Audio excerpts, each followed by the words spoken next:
I am 81 years old. For 3 decades, I woke up feeling as if a concrete slab was resting on my shoulders. I would look at my hands, they shook not from illness, but from an internal weakness I blamed on time. Every morning began with the illusion of a struggle. I would put my feet on the cold floor and think, this is it. This is what being old is. This is the price I pay. I believed that lie. I made fatigue my constant companion, like an old dog sleeping at my feet with no intention of leaving. But one Tuesday, I sat in my garage and stared at a pile of dust-covered boxes. Old magazines from 1995, bicycle parts for a grandson who now drives a car. Almost some day later.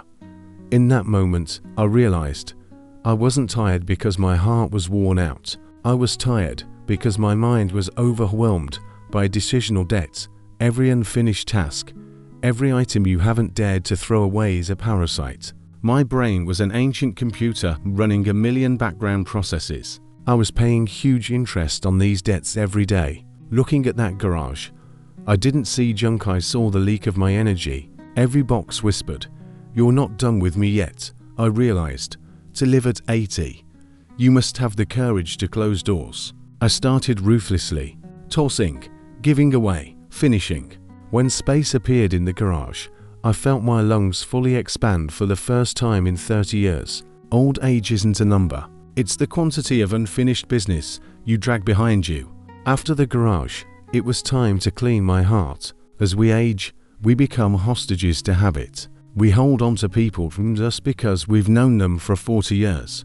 We tolerate calls from old acquaintances who only dump their garbage on us. I call them emotional vampires, people with holes in their tanks, looking to refuel at your expense. I analyzed my evenings. Why, after talking to my friend Arthur, did I feel hit by a truck? Arthur didn't talk about the future. He talked about how everything was falling apart. Politics, and his knee pain. He didn't want advice. He wanted an audience for his despair. I thought being a good friend meant letting him suck the life out of me. At 81, your social circle should be an oxygen tank, not an exhaust pipe. Every such contact was a tax on my survival, so I stopped paying it. I distanced myself. It was scary, but instead of a void, I found silence and energy. You cannot afford to refuel people who have a hole in their own tank. Now, I look for those who laugh, those who plan to plant a tree, not those who count fallen leaves. My energy is too expensive to give away to those who don't value their own. Next, I looked at my body. 4 years, I ate traditional food, hearty lunches, desserts, sweet tea. I thought it gave me strength. It was a mistake. At 81, my internal laboratory is so sensitive that sugar is like sand in the bearings. I noticed that after lunch, I would black out. I thought it was an age-related need for a nap. In reality, my body was mobilizing all its energy to neutralize the chemical attack I had launched at the table. I was spending 50% of my day on an internal war. We say, I'm old, but the truth is we are exhausted from fighting inflammation. My joints didn't ache because of the weather. They ached because of sugar. I switched to clean fuel. I removed everything in plastic. I started eating for mental clarity, not tongue pleasure. In 2 weeks, the fog lifted. I stopped needing a nap because my body stopped extinguishing fires in my gut. After 80, your diet is either medicine or poison. I respect my engine enough not to pour used oil into it. We are the first generation of seniors trying to live by digital noon. My evening ritual was sitting with a tablet or watching news until 11 p.m. I thought I was relaxing, but I was committing a biological crime. This is the light trap. Blue light at 10 p.m. screamed to my brain, "The sun is high. Don't sleep." My brain believed the lie. I fell asleep, but it was an imitation of rest. The brain needs a wash cycle to flush toxins. But without melatonin, it doesn't start. I woke up with a dirty brain every morning, heavy and fogged. I reclaimed my natural sunset. No more screens after 8 p.m. Only warm amber light and paper books. My energy doubled. I didn't need more sleep. I needed cleaner sleep. We are biological creatures. Now I respect the darkness. It prepares me for a new day. And I wake up before dawn with a clarity I didn't have at 40. I want to tell you about the biggest lie we tell ourselves when we reach our 80s. That lie sounds like this: I am too tired to move, so I will sit down and save my strength. 4 years. I was a hostage to this belief. I sat in my chair, feeling my life drain out of me, thinking that rest was my salvation. But the more I rested, the heavier my body became. I became like an old car that sits in a garage 4 months. The oil thickens, the parts rust, and the battery dies precisely because of inactivity. At 81, I discovered the paradox of movement. Unlike conventional machines, the human body generates energy precisely through friction and action. Energy is not saved, it is created. I remember my first step toward change. It was a cold morning, and my knee throbbed as if a nail had been driven into it. My head said, "Stay in bed, David. Take care of yourself." But I stood up. I walked only to the end of the street and back. It was painful. I breathed heavily. But when I returned, something strange happened. I felt a surge of warmth. My internal generator had started working.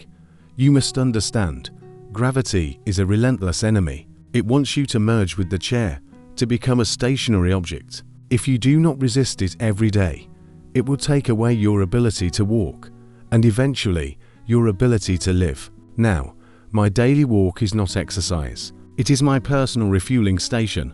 I don't wait until I have the strength to go for a walk. I go for a walk so that I will have the strength. It is a law of nature. Life is motion, and stagnation is a slow fading out. Do not let your battery oxidize. Stand up, even if every joint protests. After 10 minutes, you will feel the spark of life running through your veins again. This is perhaps the most difficult part of my confession. I was tired because I was carrying a ghost. The ghost of myself at 40. We spend an incredible amount of mental energy maintaining a facade. I wanted people to see me as just as strong, fast, and productive as I once was. I was trying to compete with the man in the mirror who had long since vanished. This was the identity trap. I wasted energy on vanity. I was afraid to admit that I needed help, or that I could no longer work 12 hours a day. I wore this heavy metal armor of past achievements, and it crushed me to the ground. But one day I asked myself, David, who are you reporting to? Who are you trying to impress? Most of the people whose opinions I valued are long gone, and the rest they don't really care. When I accepted my age not as a defeat, but as a new landscape, something incredible happened. I felt light. I shed the rusty armor of expectations. Acceptance is not surrender. It is a strategic regrouping of forces. When you stop fighting reality, you can finally start working with it. Many men my age are exhausted simply because they are playing a role that no longer fits them. They try to be young at heart in an exhausting, artificial way. I chose to be wise in body. I stopped rushing. I stopped proving my worth through numbers or achievements. Now, my worth is in my presence, in my peace. When you take off the mask, you release so much energy that it could last for several more decades of real, authentic life. The most terrible disease at 80 is not arthritis or blood pressure. It is the lack of a reason to wake up in the morning. When you retire, society tells you, rest, you've done your job. That is a death sentence. As soon as your brain decides the mission is accomplished, it starts to cut the power. Why should the heart pump blood? Why should the lungs breathe? If there is no goal ahead. I was deathly tired because I was bored with myself. I had no why. My brain was simply preparing to close shop.